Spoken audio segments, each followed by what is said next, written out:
Hello，大家好，歡迎收看 EC React Channel，我係 EC。近日相信有睇開 YouTube 介紹深圳好玩好食片嘅朋友，都應該有留意到呢一單城中熱話鹽田家烤肉。呢個城中熱話咧，故事背景人物咧，我就唔多講啦。我純粹咧係想親身去試試，究竟呢間店嘅食物質素會唔會中伏呢？今日拍攝嘅日期係平日星期五下晝大約6點半鐘。咁喺介紹鋪頭食物和環境之前，大家如果中意我呢條片啦，或者覺得我有啲乜嘢可以做得更好，歡迎大家 comment、like and share。最重要就係 subscribe 我呢個 channel。Thank you。今次我哋一行3人叫咗個2人 set，267蚊人仔。睇睇個2人餐有咩食先。呢度咧主打係活鰻同埋和牛。牛咧佢就包咗2款三角肉同埋黑松露板件，然後咧就有一份厚切嘅豬五花啦。蔬菜嘅話咧就有一份黑松露蘑菇，跟住咧仲有2隻燒生蠔同埋蒜蓉粉絲帶子2隻。而主食方面咧，佢哋仲有一個吞拿魚蟹子拌飯嘅。今次咧係完全係自費嘅，因為都想上嚟支持翻呢個新老闆啊嘛，同埋試試有冇伏。好啦，而家出去睇下個調味區有啲乜嘢先。有啲青椒圈咯，3種調味料，有唔辣、中辣同埋特辣。跟住呢邊就有啲醃咗嘅泡菜啦、蘿蔔絲啦，同埋中華沙律。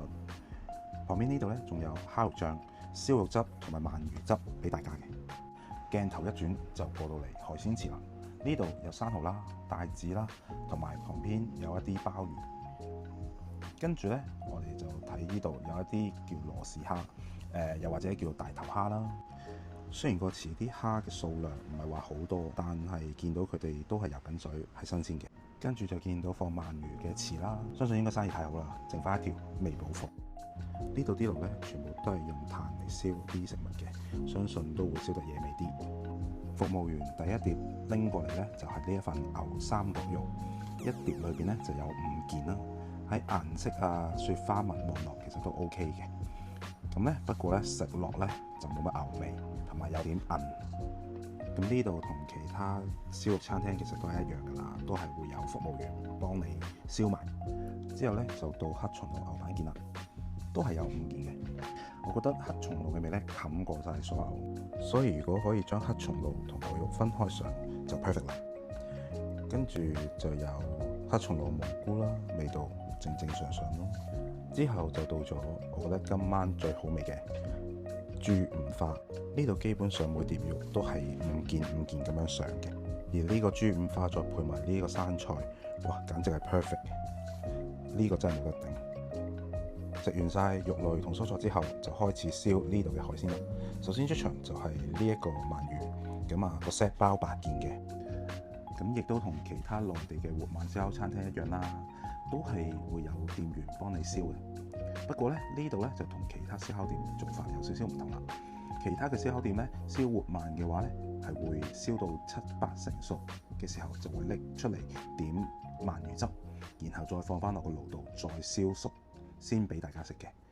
而鹽田家咧嘅做法就係純粹幫你燒到10成熟，然後你就可以自己加翻鰻魚汁落去咯。咁每間餐廳嘅做法都唔一樣嘅，因人而異啦。有啲又中意有醬，有啲又中意就咁冇醬自己加。咁你睇到個完成品係非常之靚嘅，燒到好金黃，咁食落係真係都好好味。每份鰻魚咧都會包一包超級市場買到嘅紫菜嘅。除咗叫咗個2人餐之外，其實我都額外嗌多咗2樣嘢嘅。其中一樣嘢咧就係大頭蝦啦，叫咗6隻。另外就 encore 多一份豬五花嘅，因為真係實在太好食。今次 encore 呢一份豬五花咧，服務員再燒得金黃，再香口啲，哇！簡直係出色。喺度等呢啲豬五花燒好嘅時候啦，我又講下啦。其實今日個入座率都好高嘅。咁我6點半嚟到Hello廣場啦，咁啊等咗大概3個字左右啦，就可以入到店啦。咁啊睇翻成個場，其實大部分都係香港人。可能因為最近有個 YouTuber 叫榮哥啦，個 channel 叫求其煮啦，佢就認識新老細啦，咁啊早幾日上咗嚟幫襯佢之餘，仲拍咗條片，俾新老細解釋翻成件事嘅來龍去脈。如果想知新老細講咗啲咩，咁可以去翻求其煮呢一個頻道去睇翻成件事啦。見到突然間出咗 warning 呢一個標籤，就知道嚟緊我將會去講翻呢度有啲咩係伏啦。我想講呢度嘅海鮮，大家可以避嘅就避啦。途中嘅蠔呢，唔係即場新鮮燒俾你㗎，佢係喺廚房裏邊燒好咗拎出嚟俾你嘅。咁拎出嚟嘅時候呢，就唔係好熱咯，暖暖地咯。咁同埋係有啲腥嘅。Extra 叫咗6隻大頭蝦，送到嚟嘅時候呢，睇落去都幾生猛，有1、2隻係識喐嘅。但係燒完之後出嚟呢，有幾隻係霉嘅咯。除非你真係好中意食蝦啦，如果唔係都唔係太建議叫咯，因為佢都12蚊一隻嘅。出邊嗰啲海鮮活捉放題嘅質素比呢度更高咯，所以如果真係好中意食蝦，我都會建議你去翻嗰啲海鮮放題自助餐嗰度食咯。同埋佢哋啲蝦個比例都唔算係好大隻，細細隻咁。之後就到依個真係重點之中嘅重點啦。粉絲帶子拎過嚟呢，我發現個殼就好大啦，但係呢，我係完全見唔到嚿帶子喺邊嘅。咁啊喺度等佢燒啦，一路望都望唔到啦。然後我就開始呢，夾起佢去研究下究竟啲帶子喺邊啊。咁你見到啦，途中裏邊我開始夾啦，原來呢，佢係將成個帶子切片，切咗5塊。切片冇所謂嘅，新鮮咪 OK 咯。點知食落去，我完全感覺唔到嗰嚿係帶子嚟嘅咯。我係完全唔知自己食咗啲乜嘢。食咗2塊，我就冇再食落去啦。咁個生蠔同埋呢個帶子都係跟呢個2人餐嘅。咁啊，267蚊，冇得可以要求更多啦。最後就有呢一個吞拿魚蟹子拌飯。咁啊，韓式風味，我就本人麻麻地韓式，所以我都係食咗少少。以上就係所有食品嘅介紹啦。咁啊，個人覺得最好食都係嗰個豬啦，其次就係個鰻魚啦。咁啊，牛都尚算可以嘅，不過海鮮就真係爭少少啦。但係267蚊包咁多嘢。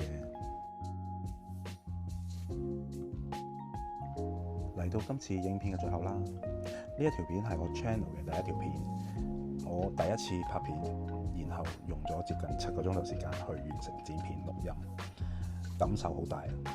我知道仲有好多地方我係可以改善同埋進步嘅，例如鏡頭嘅運用啦、說話嘅技巧等等等等。大家如果睇完呢條片，有咩地方覺得我可以改善或者提點嘅，歡迎你哋喺下邊留言，等我知我有邊度可以再做得好啲。衷心感激每一位睇到嚟呢度嘅你，我哋下次再見啦，拜拜。